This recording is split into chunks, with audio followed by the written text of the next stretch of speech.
Hello friends, welcome back to NRI Samay, live from Los Angeles. This is Srikanth, your today's host. And today we have an incredible person, Ratnam Janapreddy, live from Vizag, joining us right now.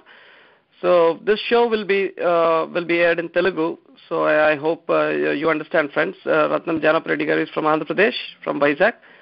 So this show will focus on most important things: how poisonous chemicals, heavy metals, and also biodiversity, how radioactive materials and other things are causing complexities for biodiversity. So this show will be especially focused on all these areas. So I will start the show right away with Ratnam Janapreddy garu. So just to give a background of Ratnam Janapreddy garu, ఆయన పుట్టిన తేదీ అండి 1967 మార్చి 16 పుట్టారండి. చదువుకుంది BA వరకు. ఆయన journalist గా పనిచేశారు 1989 నుండి ఇప్పటి వరకు. ఆంధ్రజ్యోతిలో, ఆంధ్రప్రభలో, వార్తాపత్రికల్లో, స్టూడియో ఎన్, మహా టీవీ ఛానల్స్, అట్లా చాలా ఛానల్స్ లో, చాలా పత్రికల్లో ఆయన పనిచేయడం జరిగింది. ఆయన ప్రస్తుతం గ్రీన్ క్లైమేట్ అనే పత్రికను నిర్వహిస్తున్నారు. అలానే 1989 నుండి 1999 వరకు, అంటే 10 ఏళ్ల పాటు ఆదివాసులు, మత్స్యకారుల సమస్యలు, వాటి మీద ఆయన పోరాటం కొనసాగించారండి. అలాగే 1999 నుంచి హైదరాబాద్లో పనిచేస్తున్న రోజుల్లో ఆయన పటాన్ చెరువు, రంగారెడ్డి, మెదక్ ప్రాంతంలో పొల్యూషన్, అక్కడున్న ప్రజల బాధలు అవన్నీ చూసి చెలించిపోయి అక్కడ ప్రజలతో పోరాటంలో కొంతవరకు ఆయన పనిచేశారండి. 2000లో విశాఖపట్నంకి ఆయన రావటం జరిగింది. అప్పుడు బొగ్గు ఆధారిత విద్యుత్ కేంద్రానికి వ్యతిరేకంగా పోరాటం స్టార్ట్ అయింది. అందులో ఆయన పాల్గొనడం జరిగిందండి.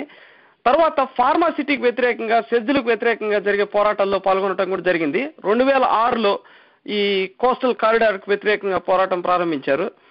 అలాగే 2008లో దాదాపు 100 నెలల పాటు క్లైమేట్ ప్రొటెక్షన్ మూవ్మెంట్ కూడా ప్రారంభించడం జరిగింది.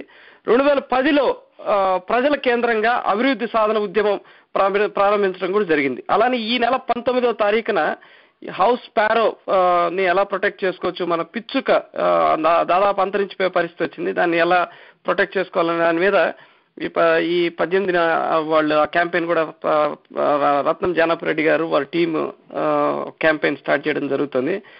మొత్తం ఆయన జీవితాన్ని చూస్తే మొత్తం పోరాటమే. ఆ పోరాటం దేని గురించి, ఏంటి అనేదాన్ని ఒక వాక్యంలో చెప్పాలంటే, విషపూరితమైన రసాయనాలు, విచ్ ఇస్ పాయిజనస్ కెమికల్స్, భార లోహాలతో, అలానే రేడియాక్టివ్ కాంటెంట్తో జీవ వైవిధ్యత అంటే బయోడైవర్సిటీకి హాని కలిగించకుండా ఉండటానికి సాగిస్తున్న పోరాటం ఆయన జీవితంలో కనపడుతుంది. సో రత్నం జానపరెడ్డి గారు, నమస్తే అండి. చాలా సంతోషంగా ఉంది మీతో ఈరోజు మాట్లాడటం సార్.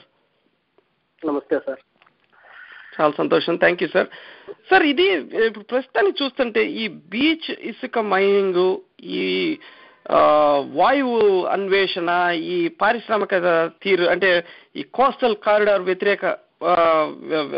వ్యతిరేకంగా జరిగే ఇవన్నీ, ఈ పదాలు మనం ఏవైతే వింటున్నామో, అంటే ఇసుక మైనింగ్ అని, అలానే కోస్టల్ కారిడార్లో జరిగే గ్యాస్ ఎక్స్ప్లోరేషన్ గురించి, ఇవన్నీ సామాన్య ప్రజానికానికి అసలు ఈ పదాలు ఏంటో, ఇదేంటో అసలు అర్థం కాదు.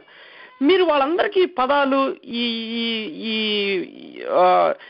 ఈ రసాయనాలు, వీటి గురించి వాళ్ళకి ఎలా, మీరు how do you convince them sir? ఎలా వాళ్ళకి పరిచయం చేస్తున్నారు ఈ పదాలన్నీ? ప్రధానంగా మొదట్లో ఇవంతా వస్తున్న ఇండస్ట్రీ ఇదంతా కూడా అభివృద్ధిగానే ప్రజలు భావించారు.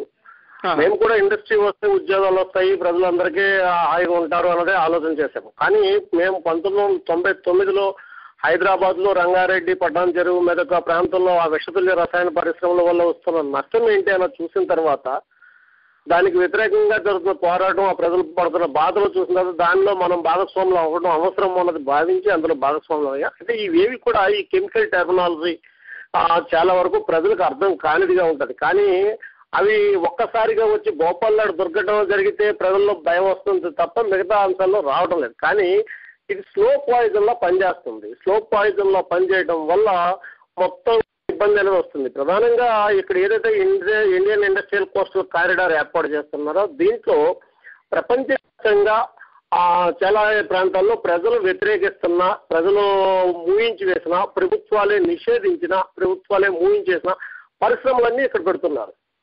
ఇట్లాంటి పరిశ్రమలు రావడం వల్ల అభివృద్ధి అనే దానికన్నా పెద్ద ఎత్తున నష్టం అనేది జరుగుతుంది. ఈ నష్టానికి సంబంధించిన వివరాలు మనం ప్రజలకు చెప్పగలుగుతున్నాం. అది చాలా వరకు ప్రజలు ఆలోచిస్తున్నారు.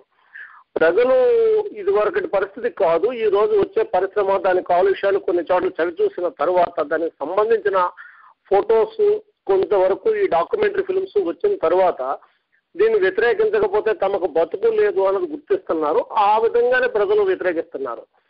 ఈ శాండ్ మైనింగ్ కాడికి వచ్చేటప్పటికి మనం అంతా ఆలోచిస్తున్నాం గ్లోబల్ వార్మింగ్ అని. గ్లోబల్ వార్మింగ్ వల్ల సీ లెవెల్ పెరుగుతోంది. సీ లెవెల్ పెరుగుతున్న సమయంలో మనం సీ కోస్ట్ను కాపాడుకోవాలి అని చెప్పి చాలా దేశాలు దాని మీద నిర్ణయాలు తీసుకోవడం జరిగింది. మాల్దీవుల్లో అయితే వాళ్ళు సముద్రపు నీటిల్లోనే సమావేశం నిర్వహించి జరుగుతున్న నష్టం గురించి ప్రపంచానికి చాటి చెప్పారు. కానీ దురదృష్టం ఏంటంటే భారతదేశంలో ఈ బీచ్ శాండ్ మైనింగ్ చేయడానికి చాలా ఎక్కువగా అనుమతులు ఇస్తున్నారు. బీచ్ శాండ్ మైనింగ్ ఇవ్వడం వల్ల ఏమవుతుందంటే తీరం కోతకు విపరీతంగా గురైపోవడమే కాకుండా భారతదేశంలో దాదాపుగా 7 కోట్ల మంది మత్స్యకారుల జీవనం దెబ్బతినే ప్రమాదం ఉంది. దానిని దృష్టిలోకి తీసుకుని బీచ్ శాండ్ మైనింగ్కి వ్యతిరేకంగా మేము ప్రజలను చైతన్యవంతులు చేసే ప్రయత్నం చేస్తున్నాం. ప్రధానంగా ఇప్పుడు శ్రీకాకుళం జిల్లా భావనపాడులో ప్రజలు మేము చెప్పగానే విని దానికి వ్యతిరేకంగా వాళ్ళు ఫైట్ ప్రారంభించారు. ప్రభుత్వానికి అందరికీ కూడా చెప్పడం జరిగింది. పబ్లిక్ హీరింగ్లో 99% పీపుల్ ఈ బీచ్ శాండ్ మైనింగ్ దాని ఇంపాక్ట్ ఏంటి అన్న దాని మీద ఓపెన్గా చెప్పారు. అధికారులకి, శాస్త్రవేత్తలకి అందరికీ కూడా ఇది జరుగుతుంది, ఈ దేశాల్లో ఇలా జరిగింది అన్నది వివరించగలిగారు. మేము దానికి సపోర్ట్ చేస్తున్నాం. అలాగే కేజీ బేషన్లో జరిగే ఆయిల్ అండ్ గ్యాస్ ఎక్స్ప్లోరేషన్ కాడికి వచ్చేటప్పటికి ఆయిల్ గ్యాస్ మనకు కావాలి. మన వాహనాలు తిరగడానికి కానీ, మన ఇంట్లో వంటకు కానీ, మిగతా నీటికి కానీ ఆయిల్ కావాలి, గ్యాస్ కావాలి. కానీ ఇక్కడ ప్రొఫెసర్ కృష్ణారావు గారు ప్రతిసారి చెప్తున్నది ఏంటంటే ఆయిల్ అండ్ గ్యాస్ ఎక్స్ప్లోరేషన్ చేసేటప్పుడు లైమ్ స్టోన్ నుంచి తీసుకుంటే పర్వాలేదు, కానీ ఇది శాండ్ స్టోన్ అన్నది పూర్తిగా తయారు కాలేదు. తయారు కాని రాయి నుంచి ఆయిల్ తీసేటప్పుడు, గ్యాస్ తీసేటప్పుడు ఆ భూమి పొరలు కిందకి వెళ్ళడం వల్ల భూమి కుంగిపోతుంది. దానివల్ల చాలా ప్రమాదం ఏర్పడుతుంది అని చెప్పారు. మనం చాలా వరకు అబ్జర్వ్ చేస్తాం, చాలా చోట్ల దాన్ని గమనించాం. ఆ గమనించిన నేపథ్యంలో కేజీ బేషన్ ప్రాంతంలో మనం తిరిగిన చోట్ల చూసిన తర్వాత ప్రజల్ని అక్కడ కేజీ బేషన్లో ఆయిల్ అండ్ గ్యాస్ ఎక్స్ప్లోరేషన్ వల్ల జరిగే నష్టాన్ని వివరిస్తూ ప్రజల్ని చైతన్యవంతులు చేసే కార్యక్రమంలో మనం కూడా భాగస్వామ్యం అయ్యాం. ఆ విధంగా ఆయిల్ అండ్ గ్యాస్ ఎక్స్ప్లోరేషన్ దాని ఇంపాక్ట్ మీద మొత్తంగా అక్కడ ప్రజానీకానికి చైతన్యపరచడం అనేది జరుగుతూ వస్తుంది. అలాగే ఏదైతే ఈ ఇండస్ట్రియల్ అభివృద్ధి అనే పేరుతో మనకు వస్తున్నదో వీటిల్లో జరిగే నష్టాలు వివరిస్తున్నాం.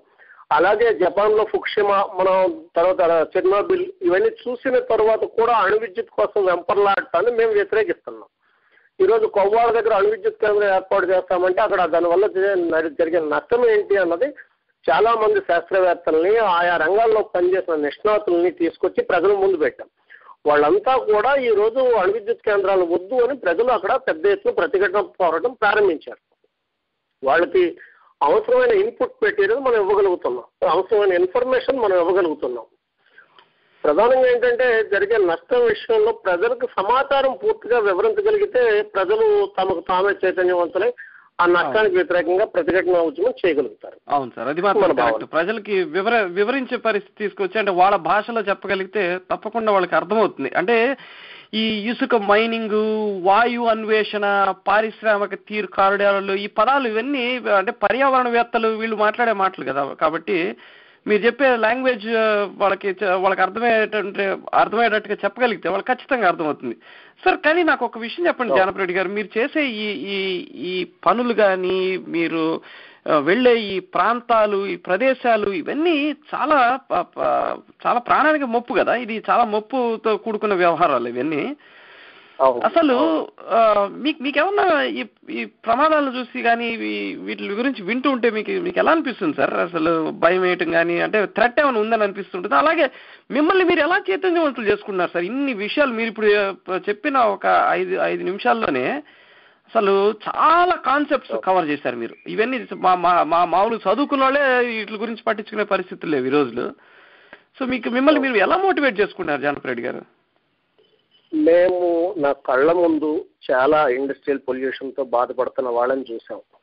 ప్రధానంగా అమెరికాలోని హార్వర్డ్ యూనివర్సిటీలో వాళ్ళు నివేదికను మనం చూసిన తర్వాత బొగ్గు ఆధారిత విద్యుత్ కేంద్రాలు జరిగే నష్టం ఏంటని ఆ రిపోర్ట్లో మనం చదివిన తర్వాత ఇక్కడ స్థానికంగా ఉన్న బొగ్గు ఆధారిత విద్యుత్ కేంద్రాల చుట్టూ ఉన్న ప్రాంతాల్లో మనం చూసిన తర్వాత అక్కడ ప్రజలు అదే పరిస్థితిని, అదే మిలిమిటా డిసీజ్ని, అదే శరీరంలోకి మెర్క్యూరీ, లెడ్ ఇవన్నీ వెళ్ళిపోయిన వాళ్ళని చూసిన తర్వాత మనిషి మానవత్వం ఉన్న ఏ మనిషైనా ఖచ్చితంగా స్పందించాల్సిన పరిస్థితి ఏర్పడుతుంది. మేము అవన్నీ చూసిన తర్వాత ఇంత అన్యాయం అయిపోతున్న ప్రధాని కోసం మనం పనిచేయకుండా ఇంకేదో చేస్తామో అని అనుకోవడం అన్నది తప్పు అన్నది నా ఆలోచన. అది నేను ఒక్కటి బొగ్గు ఆధారిత విద్యుత్ కేంద్రం ఇక్కడ పరవాడ దగ్గర చూసాము, అలాగే కృష్ణా జిల్లాలో ఉన్న బొగ్గు ఆధారిత విద్యుత్ కేంద్రాలు చూసాము, రామగుండంలో చూసాము, సింగరౌలి ప్రాంతంలోని తర్వాత పంజాబ్లోని ఉన్న పరిస్థితుల మీద ఉన్న చిత్రాలు మన మిత్రులు చాలా మంది పంపించడం చూసి ఇవన్నీ చూసిన తర్వాత ఈ వాస్తవాలను తెలిసి కూడా మనకు మట్టుకు మనం ఉండిపోదాం, మన పని ఏదో మనం చేసుకుందాం అనే ఆలోచన చేయడం మంచిది కాదనిపించింది.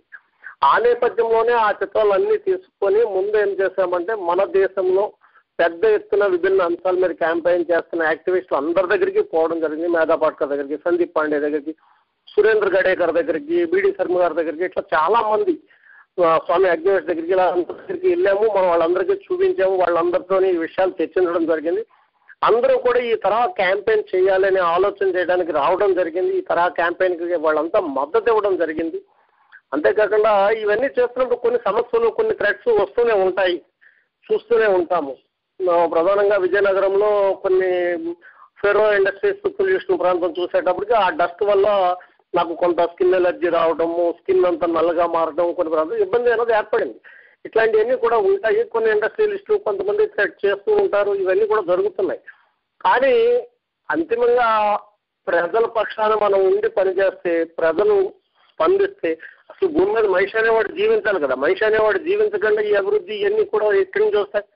మనము ఆ జీవన విధానాన్ని దెబ్బతీస్తూ అది అభివృద్ధి అని చెప్పడం ఇవన్నీ చూసిన తర్వాత ఇవన్నిటి మీద నిరంతరంగా అధ్యయనం చేస్తూ ప్రజలకు చైతన్యవంతం చేయాలనే ప్రయత్నం చేస్తాం. ఇంకోటి దీనికి సంబంధించిన సమాచారం పక్కనే ఆంధ్ర యూనివర్సిటీలో చాలా మంది మేధావులు ఉన్నారు, ఉస్మానియా యూనివర్సిటీలో మేధావులు ఉన్నారు, చాలా మంది ప్రొఫెసర్స్ ఉన్నారు, చాలా మంది రిటైర్ అయిన శాస్త్రవేత్తలు ఉన్నారు. వాళ్ళందరి దగ్గరికి పోవడం, మనకు తెలియని అంశాల గురించి వాళ్ళందరి దగ్గర తెలుసుకోవడం, వాళ్ళు చెప్పిన అంశాలన్నింటినీ క్రోడీకరించుకొని కామన్ ప్రధానికానికి ఆ వివరాలను అందించడం అనేది ఒక పనిగా పెట్టుకొని చేస్తున్నాం. ఫస్ట్లో నాకు ఒంటరి పోరాటం అయ్యింది, కానీ ఈరోజు నేను పరిశీలిస్తే చాలా మంది ప్రజలు పోరాటంలో వస్తున్నారు. ప్రధానంగా సోంపేటలో బొగ్గు ఆధారిత విద్యుత్ కేంద్రానికి వ్యతిరేకంగా సాగించిన పోరాటం, అందులో 3 రైతులు అమరులు అవ్వడం, ఆ పోరాటం ప్రపంచాన్నే ఒక్కసారి స్తంభింపజేయటం, అది మొత్తంగా ఈ విధ్వంసకర అభివృద్ధిని ప్రజలు తెలుసుకునేటట్టు చేయడానికి చాలా వరకు ఉపయోగపడింది. దాని తర్వాతే కాకరాపల్లి ఘటన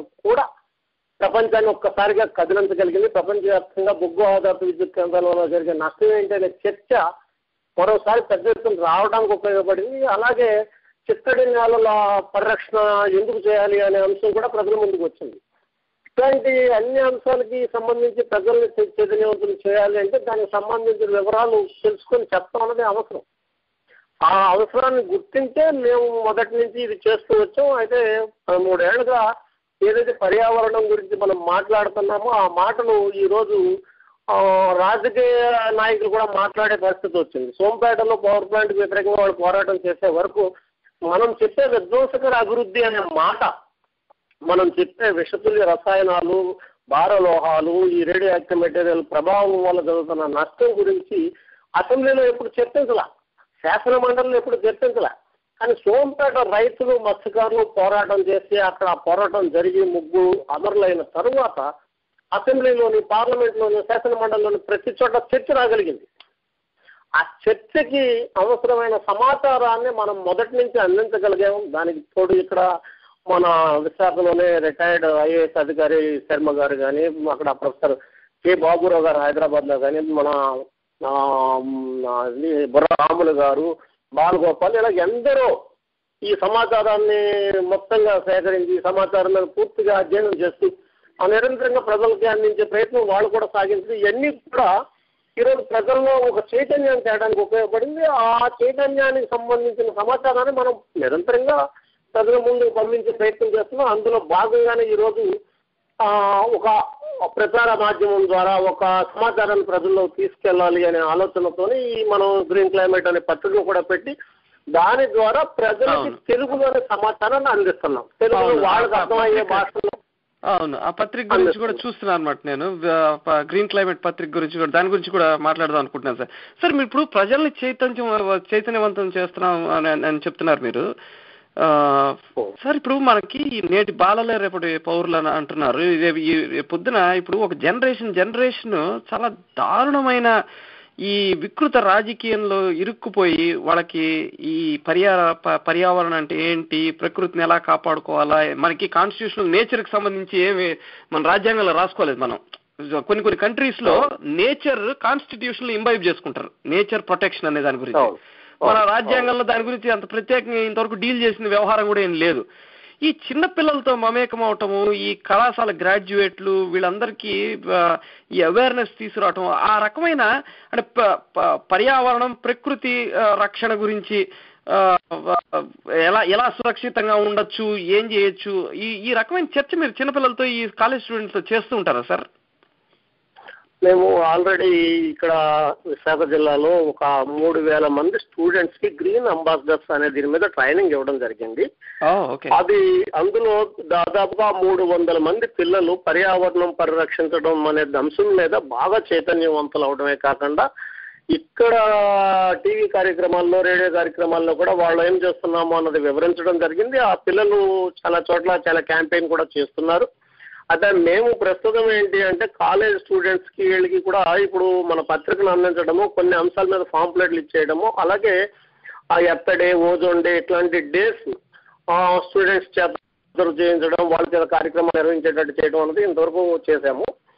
మేము ప్రధానంగా ఇప్పుడు కొత్తగా ఏంటి అంటే ఈ అంశాలన్నిటికి సంబంధించి ఒక క్యాలెండర్ రూపొందించి ఏ ఎన్విరాన్మెంట్ డేస్ ఉన్నాయి ఏంటి అన్నది కూడా ఒక క్యాలెండర్ ప్రింట్ చేసి అన్ని స్కూల్స్కి, కాలేజీలకి అందజేయడం జరిగింది. చాలా వరకు అందజేసాం. ఒక 10,000 క్యాలెండర్లు ఇప్పటివరకు డిస్ట్రిబ్యూట్ చేస్తాం. ఇంకొక 5,000 వరకు క్యాలెండర్ డిస్ట్రిబ్యూట్ చేయడానికి సిద్ధంగా మా దగ్గర అయితే ఉంచాము. దానివల్ల ఏమవుతుందంటే ఏ ఎన్విరాన్మెంట్ డే ఉంది అన్నది ఉంటుంది, కొంతమంది దాన్ని అబ్జర్వ్ చేసేటట్టు ఉంటుంది. అంతేకాకుండా మేము మన పత్రికని చాలా ఎక్కువగా స్కూల్ టీచర్స్కి పంపిస్తున్నాము, కాలేజీలకు పంపిస్తున్నాము. వాళ్ళు దీని మీద కాస్త అవగాహన కలిగి ఈ కార్యక్రమాలు నిర్వహించేలా చేయాలి అన్నది ఒక తపన అయితే ఉంది. ఇప్పుడు కొత్తగా ఏంటంటే మనతో కొంతమంది విద్యార్థులు కలిసి వచ్చారు. మేము కూడా ఈ ఎన్విరాన్మెంట్ డేస్ చేయడానికి మేము సహకరిస్తామని చెప్పారు. దాంతో ఏంటంటే ఈ ఏడాది నుంచి కొంచెం ఎన్విరాన్మెంట్ డేస్ పెద్ద ఎత్తున చేయాలని ఆలోచన చేస్తున్నాం. అందులో భాగంగానే మార్చి 20వ తేదీ స్పారో డే ఉంది కాబట్టి ఒక నెల రోజుల ముందుగా ఫిబ్రవరి 18నే మేము ఏం చేస్తున్నామంటే ప్రొటెక్ట్ హౌస్ స్పారో క్యాంపెయిన్ అన్నది స్టార్ట్ చేస్తున్నాం. దీని ద్వారా ఏంటంటే ప్రధానంగా ఈ స్కూల్ చిల్డ్రన్ని మనం ఇన్వాల్వ్ చేయడానికి ఉంటుంది. అలాగా పిచ్చుకుని ఎందుకు రక్షించాలి అనే కాడి నుంచి వాళ్ళ చర్చని పర్యావరణ పరిరక్షణ వరకు తీసుకుని పోవాలి, జీవవైవిధ్య పరిరక్షణ వరకు తీసుకెళ్ళాలి అన్నది ఒక ఆలోచన చేస్తున్నాము. అలాగే కొంతమంది టీచర్స్, ప్రొఫెసర్స్ వీళ్ళంతా కలిపి ఒక టీం ఇప్పుడు తయారయ్యి ఒక పర్యావరణ దర్శిని తయారు చేద్దామనే చర్చ కూడా మేము చేస్తున్నాం.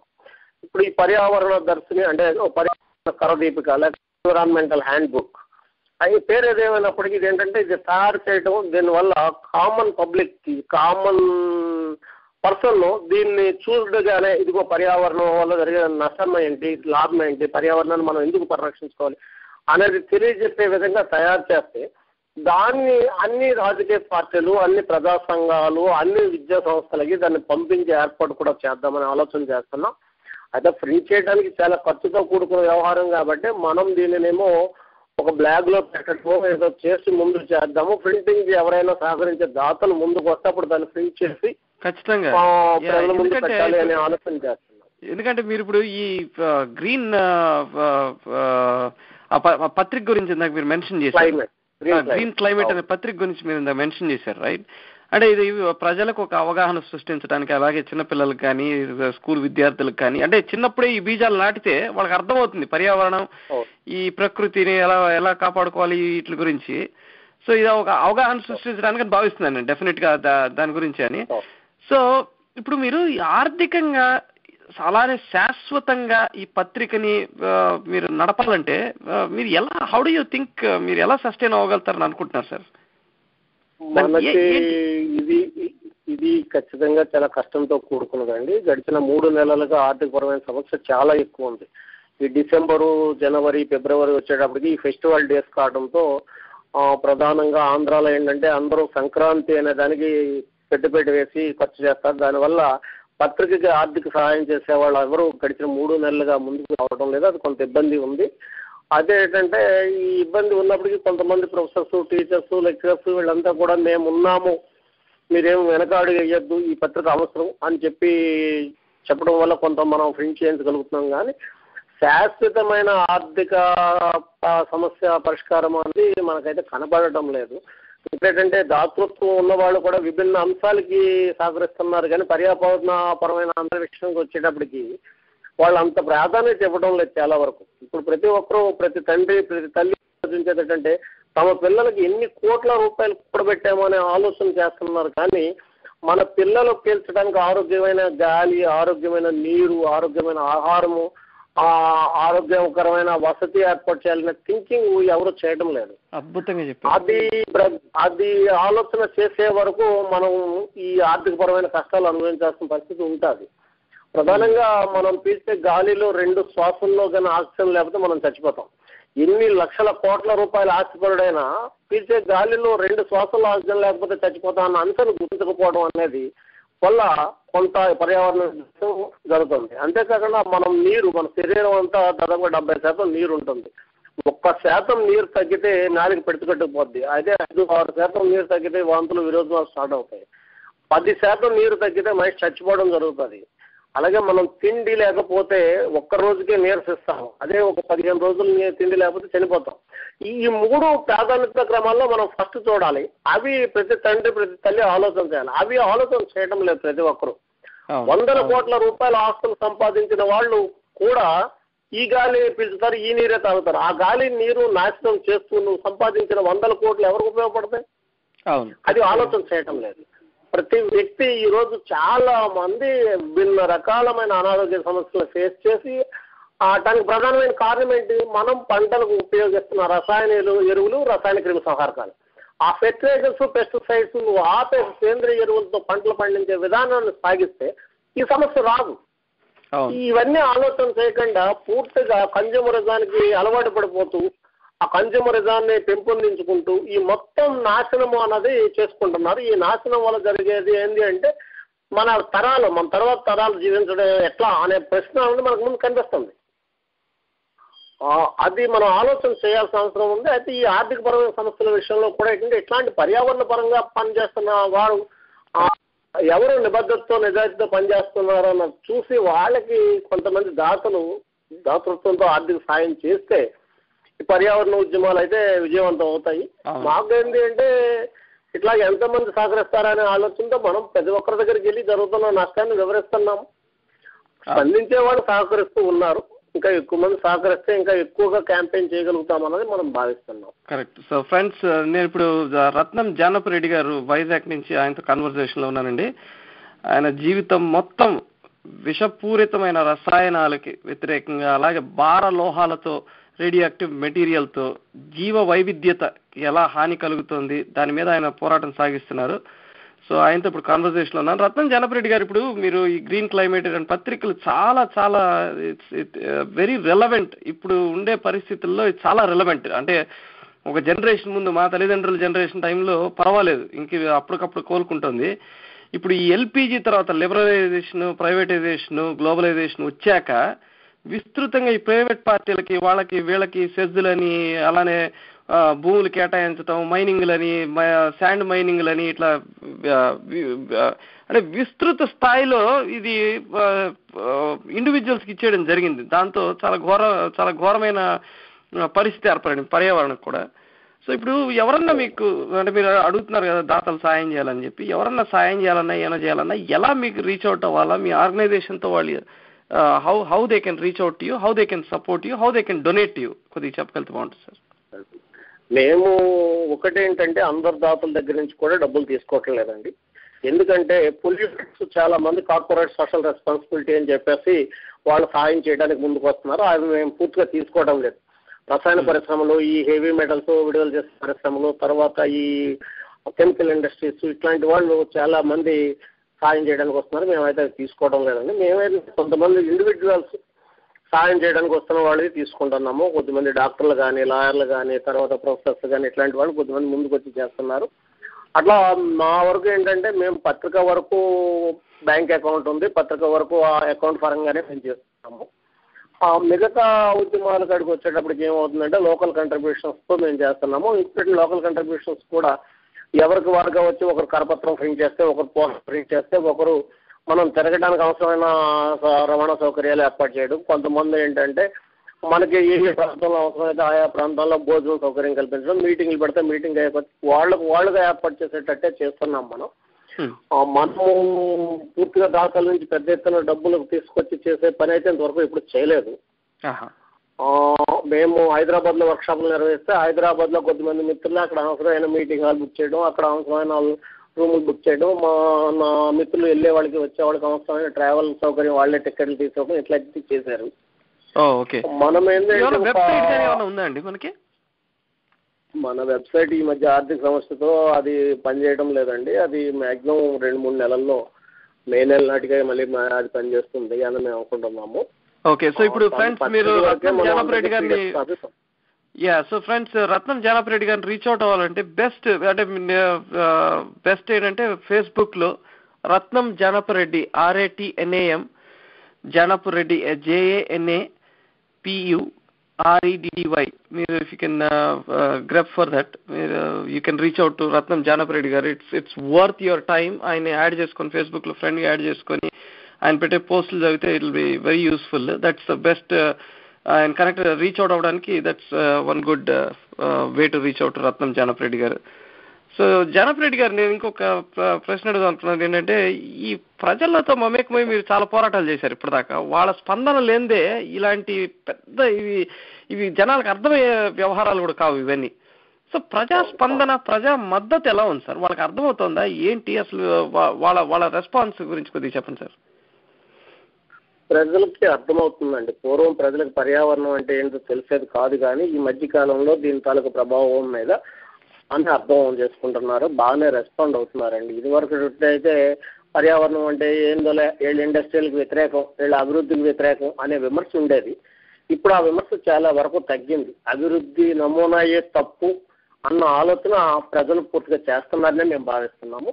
చాలా చోట్ల అంటే కొంత పనిచేసే క్రమంలో విసుగు వస్తుంది, కొంతమంది ప్రజలు వినకపోవడం, ఆలకించకపోవడం, అర్థం చేసుకోవడం బట్టి. అదే మేమైతే అట్లాంటి విసుగు అనేది చెందట్లేదు. ఎందుచేత అంటే మేము పర్యావరణం గురించి మాట్లాడే రోజులకి ఈ రోజుకి చాలా తేడా ఉంది. మేము పర్యావరణం గురించి గతంలో మేము మాట్లాడేటప్పుడు ఎవరు వినేవాడు కాదు. అమ్మ వీడు వస్తున్నాడు రా, ఇది తింటాడు, మన మీద తింటాడు రా అనే ఆలోచనతో మనకు దూరంగా ఉండే పరిస్థితి ఉండేది. ఈ రోజు ఏంటంటే వాళ్ళే పిలిచి ఇదిగో దీన్ని మీరు ఇట్లాంటిది వస్తుంది, దీని మీద కొంత మీరు సమాచారం ఇస్తే బాగుంటుంది అని అడుగుతున్నారు. ఎక్కడో మేము ఇప్పుడు ఉత్తరాంధ్రలో ఎక్కువగా తిరుగుతూ ఉంటాం. ఎక్కడో పశ్చిమ గోదావరి జిల్లాలో ఒక పవర్ ప్లాంట్ వస్తుందంటే అక్కడ ప్రజలు అక్కడ దీని మీద ఎవరైతే మాట్లాడగలుగుతారో, ఎవరైతే సమాచారం చెప్పగలుగుతారో అనేది తెలుసుకొని కాంటాక్ట్ చేసి మమ్మల్ని పిలవడం జరుగుతుంది. అలాగే ఎక్కడో మిగతా ప్రాంతాల్లో కూడా ఇది వస్తున్నప్పుడు మమ్మల్ని అడుగుతున్నారు. ఒరిస్సాలో ఒక ఆ పరిశ్రమ వస్తున్నప్పుడు ఇదిగో మీరు వైజాగ్లో చేస్తున్నారు కదా, మా ప్రాంతం వస్తారా అని వాళ్ళే పిలుస్తున్నారు. అట్లాంటి పరిస్థితుల్లో ఈ రోజు ఏంటంటే ఈ ఎన్విరాన్మెంటల్ యాక్టివిజానికి ముందుకు వచ్చేవాళ్ళు కూడా పెరిగారు. పూర్వం ఇది ఒక ఫ్యాషన్గా ఉండేది. పూర్వం కొన్ని స్వచ్ఛంద సేవా సంస్థలు మాత్రమే ఎన్విరాన్మెంట్ గురించి మాట్లాడేవి. అవి కూడా పెద్ద పెద్ద హోటల్స్లోని పెద్ద పెద్ద వాటిలోనే చేశారు. కానీ కామన్ పబ్లిక్తో మేము తిరగడం మొదలెట్టిన తర్వాత మాకు అనిపిస్తుంది ఏంటంటే ప్రజల మద్దతు ఉందని మేము బాగా నమ్ముతున్నాం. ఎందుకంటే ఈరోజు సోంపేట పవర్ ప్లాంట్కి వ్యతిరేకంగా ప్రతి ప్రజలు మాట్లాడుతున్నారు.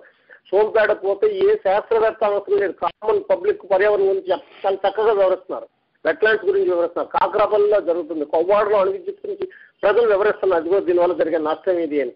కోటిపాములో ప్రజలు వివరిస్తున్నారు, లత్తేపేటలో ప్రజలు వివరిస్తున్నారు, శ్రీరాంపురంలో వివరిస్తున్నారు. ఇలా ప్రతి చోట ఇక్కడ పరవాడ దగ్గర, రాంబిల్లి, అచ్యుతాపురం, మనము కోస్తా తీరంలో 9 జిల్లాల్లో మేము పరిశీలిస్తే 2007లో మేము క్యాంపెయిన్ చేసిన నాటికి ఈ రోజుకి చూస్తే చాలా తేడా ఉంది.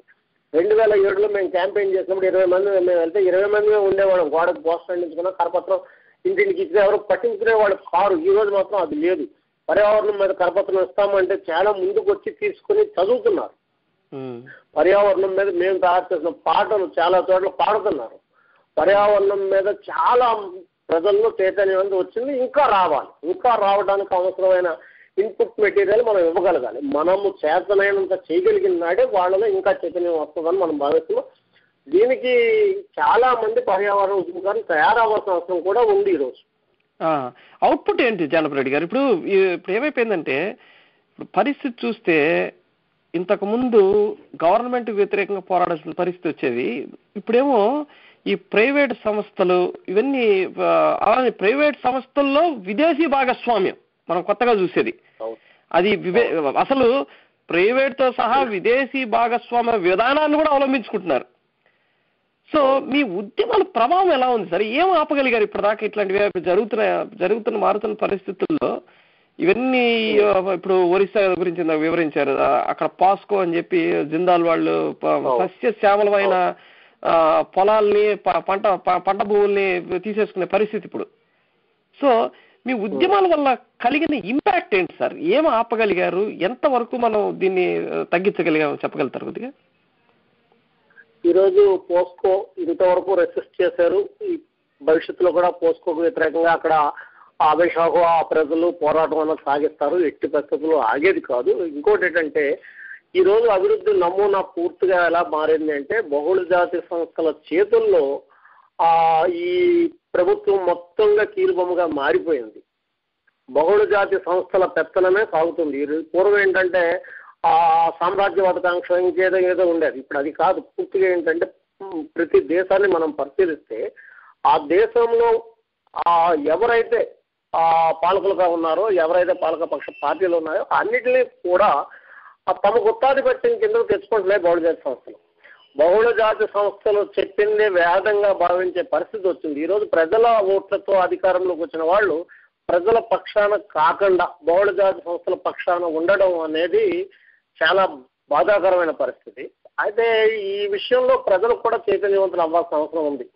మనం ఓటేస్తున్న ఈ నాయకులు ఎవరి పక్షాన ఉన్నారు అన్నది కూడా ప్రజలు కూడా తెలుసుకోవాల్సిన అవసరం ఉంది. అయితే ఇంత జరుగుతున్నా మనం ఏమీ ఆపలేదు అనడానికి లేదు. ఈరోజు మన కళ్ళ ముందు ఏదైతే పోసుకోవాలో అది చాలా కాలంగా వాళ్ళు పోరాడి ఆ పోరాటంతోనే ఇంతవరకు ఆపారు. అయితే ప్రజలు సాగిస్తున్న పోరాటాన్ని ప్రజల పక్షాన ఉండకుండా ప్రభుత్వము పోలీసు బలగాలను పంపించి చేయడం అన్నది చాలా అమానవీయం. అది మానవ హక్కుల ఉల్లంఘన, జీవించే హక్కుకు ఉల్లంఘన, భారత రాజ్యాంగ స్ఫూర్తికే విరుద్ధంగా జరుగుతుంది. అది చాలా అన్యాయం. అంతర్జాతీయంగా ప్రతి ఒక్కరూ గుర్తించాల్సిన అంశం కూడా అది. అయితే ఒక్క పోస్కోనే కాదు, ఇప్పుడు ఈరోజు మనం చూస్తున్నాం కొడంగూడెంలో వాళ్ళు జీవన్మరణ సమస్యగా పోరాడుతున్నారు. సోంపేటలో వాళ్ళు పోరాడుతూనే ఉన్నారు. దాదాపుగా ఈ రోజు 3 ఏళ్లుగా వాళ్ళు 4వ సంవత్సరం అవుతుంది. ఇది అక్కడ రిలే నిరాహారదీక్షలు సాగిస్తూనే ఉన్నారు. ఇప్పటికీ కూడా ఈ రాజకీయ పక్షాలు ఎవరి పక్షాన మనం ఉన్నామో అన్నది తేల్చుకోలేకుండా ఉన్న పరిస్థితి. వాళ్ళు బహుళ జాతి పక్షాలనే ఉన్నారు, మేమైతే అంటున్నాం. ఇంకోటి ఏంటంటే, ఎక్కడో కాల్పులు జరిగి ఎవరో ఒకరో ఇద్దరో చనిపోతే అక్కడికి అన్ని రాజకీయ పార్టీలు వచ్చి కన్నీరు కాస్తూ ఆ ఓటు తమవైపు తిప్పుకునే ప్రయత్నం, ఆ సింపతిని తమవైపు తిప్పుకునే ప్రయత్నం చేస్తున్నాయి. అంతేగాని ప్రజల పక్షాన నిజంగా ఉండే వాళ్ళు ఎవరైనా ఉంటే వాళ్ళు ఓపెన్ గా ఇదిగో ఈ అభివృద్ధి నమూనా తప్పు, ఈ ఇండస్ట్రీ తప్పు అన్నది చెప్పే పరిస్థితి ఉండాలి. అది చేయడం లేదు.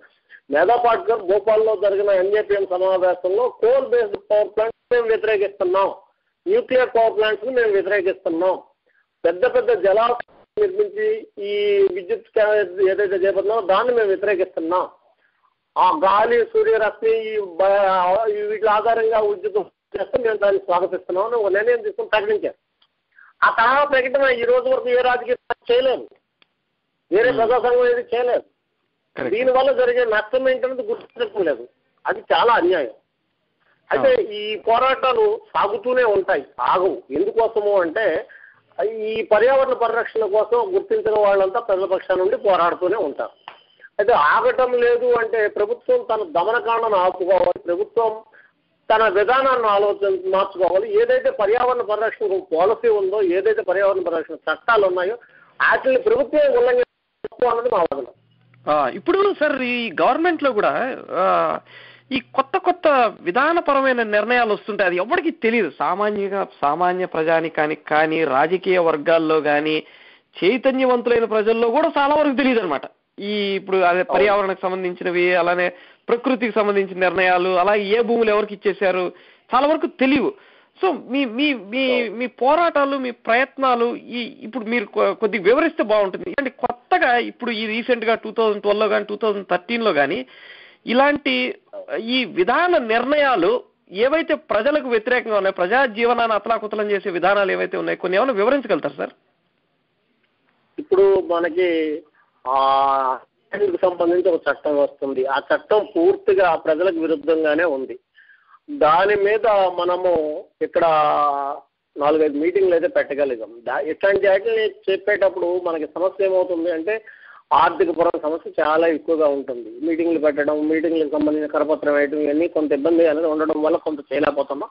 ఇంకోటి ఏంటంటే పార్లమెంట్లోని, అసెంబ్లీలోని, మిగతా చోట్ల వాళ్ళు తీసుకున్న నిర్ణయాలు ఇవన్నీ కూడా పారదర్శకంగా ప్రభుత్వం ఉండాల్సిన అవసరం. కానీ ప్రభుత్వాలు పారదర్శకంగా ఈ సమాచారం అందించే విషయంలో లేవు. కానీ మనం కూడా దీన్ని సేకరించి కామన్ పబ్లిక్ వరకు అందించే ప్రయత్నం చేయాలి. అయితే ఉన్న మన సమయంలో మనం 1, 2, 3 ఇలాగా 4-5 అంశాల వరకు చేయగలుగుతాం. కానీ అన్నీ మనమే అంటే చేయలేని పరిస్థితి కూడా ఉంది. దీనికి అవసరమైనంత మ్యాన్ పవర్ని మనం పెంచుకోవాల్సిన అవసరం ఉంది. అంత మ్యాన్ పవర్ రావడానికి ఇప్పుడు ప్రస్తుతం పరిస్థితుల్లో రావటం లేదు. ప్రధానంగా ఎందుకు అంటే చదువుకున్న వాళ్ళంతా కూడా వాళ్ళ కంఫర్ట్ లెవెల్ చూసుకుంటున్నారు, రాజకీయ పార్టీలో కావచ్చు, మిగతా సంఘాల్లో కానీ. అందువల్ల కొంత ఇబ్బంది అనేది ఏర్పడుతుంది. మా వరకు మేము చేయగలిగినంత పూర్తి స్థాయి వర్క్ అది మేము చేస్తున్నాం. రోజులో దాదాపుగా 17-18 గంటలు మేము పనిచేస్తున్నాం. మాతో పాటు కూడా చాలా మంది మిత్రులు పనిచేస్తున్నారు. వాళ్ళందరూ విభిన్న రంగాలకు సంబంధించిన అంశాలు ఇవ్వగలుగుతున్నారు. రాత్రే మేము మా ప్రొఫెసర్ కె బాబురావు గారితో మాట్లాడటం జరిగింది. ఆయన మనం ఇవన్నీ తేవాలి, ఇవన్నీ చేయాలి, ఎట్లా దీనికి మనం ఏదో ప్లాన్ రూపొందించాలి అని రాత్రి ఆయన అనడం జరిగింది. ఈ నేపథ్యంలోనే 18వ తేదీన ఈఏఎస్ శర్మ గారు అధ్యక్షతన ఒక మీటింగ్ కూడా పెడుతున్నాం. అయితే మీరు అన్నట్టుగా ఈ అంశాలన్నింటినీ సేకరించడం, కామన్ పబ్లిక్కి అందించడం చాలా అవసరమే. యాక్చువల్గా SEZ చట్టం వచ్చినప్పుడు ఆ చట్టం వల్ల జరిగే నష్టం గురించి అసలు ప్రజలు కాదు, పార్లమెంటేరియన్లకే చాలా మందికి తెలియదు. అట్లాంటి పరిస్థితి ఉంది. అది మనము చూడాలి. ఇప్పుడు ఇండియన్ ఇండస్ట్రియల్ కోస్టల్ కారిడార్ అన్నది పెద్ద భూతంలో వస్తుంది. మనం పరిశీలిస్తే మిసిసిపి నది కానీ మిగతా చోట్ల కానీ ఇట్లాంటి ఇండస్ట్రియల్ పొల్యూషన్ వల్లే ప్రపంచవ్యాప్తంగా ఈరోజు మనం పరిశీలిస్తే 460 నిర్జీవ ప్రాంతాలు వచ్చాయి. నిర్జీవ ప్రాంతాలు వస్తున్నాయంటే మన ఆహార పద్ధతి ముప్పు ఏర్పడుతుందని మనం గుర్తుంచుకోవాలి. మన భవిష్యత్ ఆహార కేంద్రం సముద్రం. ఆ సముద్రాన్ని మనం నిర్జీవంగా చేస్తున్నాము అంటే మనల్ని మనం చచ్చిపోవడానికి మార్గాన్ని మనం పెంచుకుంటున్నాము అనేది అర్థమవుతుంది. కాబట్టి ఈ పని చేయాల్సిన అవసరం, ఆ అవకాశం ఉన్న వాళ్ళందరూ కూడా దీనిలో ఇన్వాల్వ్ అవ్వాల్సిన అవసరం ఉందని మేమైతే కోరుతున్నాం. సార్, ఇప్పుడు నాకు ఇంకొక ప్రశ్న ఉందండి చివరిగా మిమ్మల్ని. అంటే ఇప్పటికే దాదాపు 40 నిమిషాలు మిమ్మల్ని ప్రోగ్రాంలో ఇన్వాల్వ్ చేయడం జరిగింది. సార్ ఇప్పుడు ఇంతకు ముందు పరిస్థితి వేరు. ఈ ప్రైవేట్ రంగంలో ఉండే వ్యక్తులు వాళ్ళ అవినీతి పరంగా కానీ ఏదో రకంగా కానీ ఈ కాంట్రాక్టులు చేజిక్కించుకోవటం ఇవన్నీ ఒక వ్యక్తో ఒక శక్తితో కూర్చొని చేసే పనులు ఇవి. ఇప్పుడు ఈ వ్యక్తి వ్యాపారంలో ఉండటం, తద్వారా రాజకీయాల్లోకి రావటం, రాజకీయాల్లోకి వచ్చాక ఒక మాఫియా క్రియేట్ చేసి ఆ రాజకీయాన్నే శాసించటం. ఇప్పుడు మనం తీసుకుంటే ఈ బళ్ళారులో జరిగిన మైనింగ్ ఇవన్నీ చూసుకుంటే గాలి జనార్దన్ రెడ్డి వాళ్ళందరూ చేసింది అదే అనమాట. వాళ్ళందరూ సామాన్య ప్రజానీకం వ్యాపారం అని చెప్పి దిగటం, మెల్లగా అక్కడ ఏదో రకంగా రాజకీయంలోకి రావటం, రాజకీయంలోకి వచ్చాక విపరీతంగా రాజకీయాన్ని వాడుకొని డబ్బు ధనము సంపాదించేసి ఒక మాఫియా లాగా నెట్వర్క్ క్రియేట్ చేసి ప్రజల జీవితాన్ని అతలాకుతలం చేస్తారు, రాజకీయాన్ని అస్తవ్యస్తం చేస్తారు. దాదాపు యడ్యూరప్ప కాళ్ళబేరాన్ని తీసుకొచ్చే పరిస్థితి తీసుకొచ్చాడు ఆయన. ఈ ప్రజలు కూడా ఇప్పుడు ఈ ఓబుళాపురం మైన్స్ కానీ ఇవన్నీ చూస్తున్నారు, చేస్తున్నారు, అందరూ చేస్తున్నారు. మళ్ళీ వాళ్ళకే మద్దతు పలకటం, ఈ ఫినామినాన్ని ఎలా బ్రేక్ చేయగలుగుతారు సార్? ఇప్పుడు మనం చూస్తే రానున్న 2014లో వచ్చే రాజకీయ పరిణామం కూడా ఎలా ఉందంటే ఎవరైతే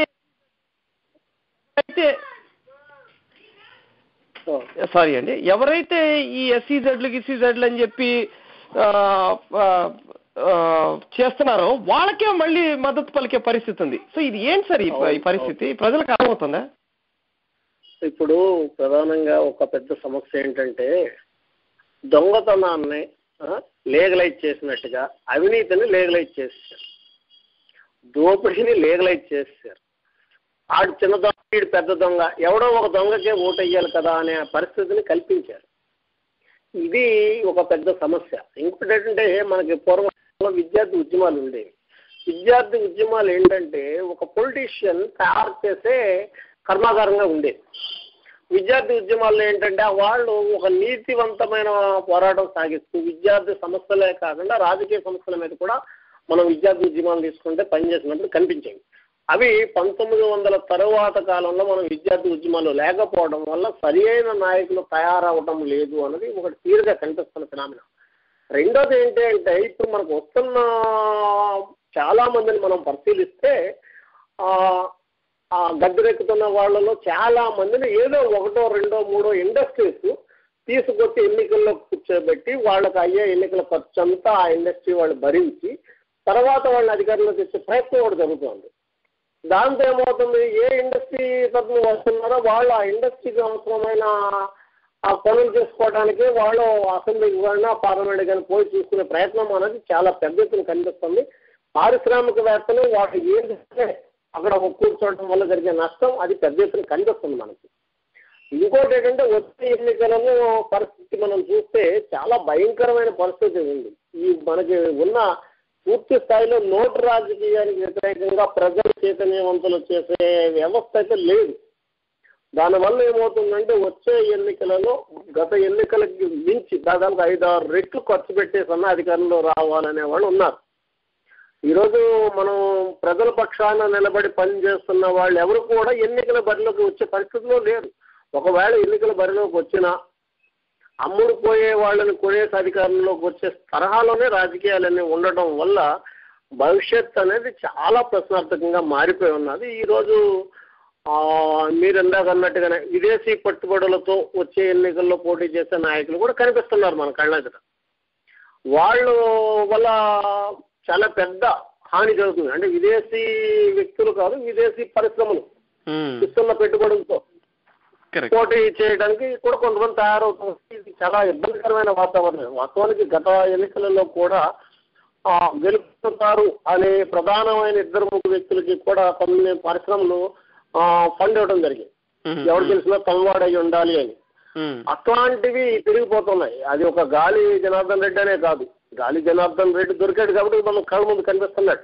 దొరకకుండా ఉన్న దొంగలు చాలా మంది ఉన్నారు. ఏమైపోతుందంటే వీళ్ళే రాజకీయం, వీళ్ళే వ్యాపారవేత్తలు, వీళ్ళే ప్రజా ఆకర్షకులు, మొత్తం అంటే అంతా తానై దోచేసుకునే పరిస్థితి వచ్చేసింది. కానీ ప్రజా చైతన్యంలో భాగంగా ఎలా అయితే పర్యావరణ ప్రకృతి గురించి అవగాహన తీసుకురాలో అలానే వీటిని సర్వనాశనం చేసేవాళ్ళు మీద అవగాహన కూడా పెరగాల్సిన అవసరం ఉంది.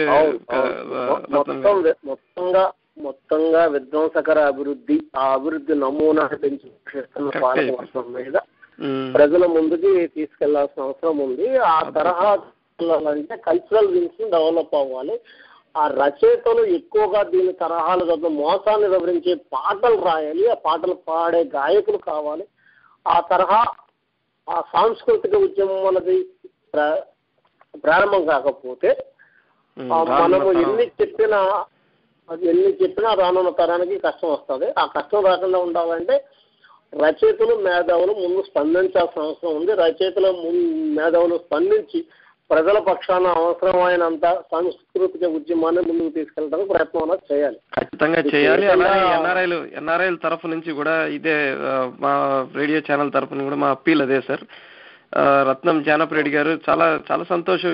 అసలు వేరియస్ డిఫరెంట్ అంశాల గురించి కూలంకషంగా చర్చించారు. అండ్ దెన్ చాలా అవేర్నెస్ తీసుకొచ్చారు. ఇది అక్కడుండే ప్రజలే కాదు, ప్రతి ఒక్కడు ఈ దేశం నాది. ఎన్ఆర్ఐ అంటే ఎన్ఆర్ఐ ఇస్ ఆల్సో ఇండియన్ కదా సార్.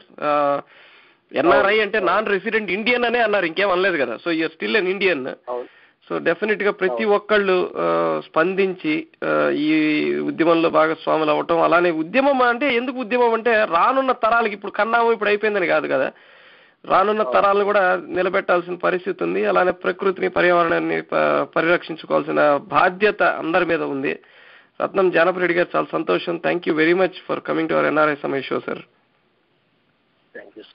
థ్యాంక్ యూ అండి. సో ఫ్రెండ్స్, దట్ వాజ్ రత్నం జానపరెడ్డి గారు. ఫ్రమ్ ది ఇయర్ 1989 నుంచి ఆయన జర్నలిస్ట్ గా పనిచేస్తూ ఆంధ్రజ్యోతి, ఆంధ్రప్రభ వార్తాపత్రికల్లో, స్టూడియో అండ్ మహా టీవీ ఛానల్స్ అన్నింటిలో ఆయన విస్తృతంగా పనిచేశారు. ప్రస్తుతం గ్రీన్ క్లైమేట్ అనే పత్రికను నిర్వహిస్తున్నారు. ఫ్రెండ్స్, మీరందరూ if you're listening to the show anywhere in the world, London, US, Dubai, wherever you are, all friends, I request, my appeal is just keep an eye on Green Climate అనే పత్రిక మీద keep an eye. అలానే రత్నం జానపరెడ్డి గారు ఆయన Facebook లో ఉంటారండి. ఆయన numbers కూడా మీకు ఇస్తున్నాను in case you want extend any support to that. 9948833010. మరొకసారి 9948833010. If you want to extend support, help, and you want to get involved in any of these issues which are related to environment, climatic situations, మీద awareness campaigns లో involve అవ్వాలంటే reach out Ratnam Janapareddy గారు. ఆ number మరొకసారి 9948833010 అండి. మరొకసారి రత్నం జానపరెడ్డి గారికి we extend our heartfelt thanks from NRI Samay desk. All of us here, we extend our sincere thanks. Alone, tomorrow we'll be having an interview with Sanjeev Sablokchi. He's an ex-Indian bureaucrat who joined the IAS service in the year 1982. Worked for almost 18 years as a political philosopher, and he's and he's also an Indian politician. Time and again, Sanjeev ji has been propagating on many forums that India's failures of governance arise from bad policy. It is not the poor implementation that causes Indian problems, because for the bad policy can never be implemented properly in the first place. So also visit Sanjeev Sablok's revolutionary blog, as he calls it, is http://sablokscity.com, sabhlokcity.com. So he'll be live on NRI Samay this Sunday, February 17th, 9:30 p.m. India time, 8 a.m. Pacific USA time, 11 a.m. Eastern time, and 4 p.m. London time. Do tune into NRI Samay shows. You can also listen to all our archives at nrisamay.com. Also, you can listen to our archives, YouTube archives at youtube.com/NRI Samay. Like us on Facebook, facebook.com/NRI Samay. You can follow us on Twitter, twitter.com/NRI Samay. Thank you very much for tuning in today. This is Srikanth signing off. Thank you, friends.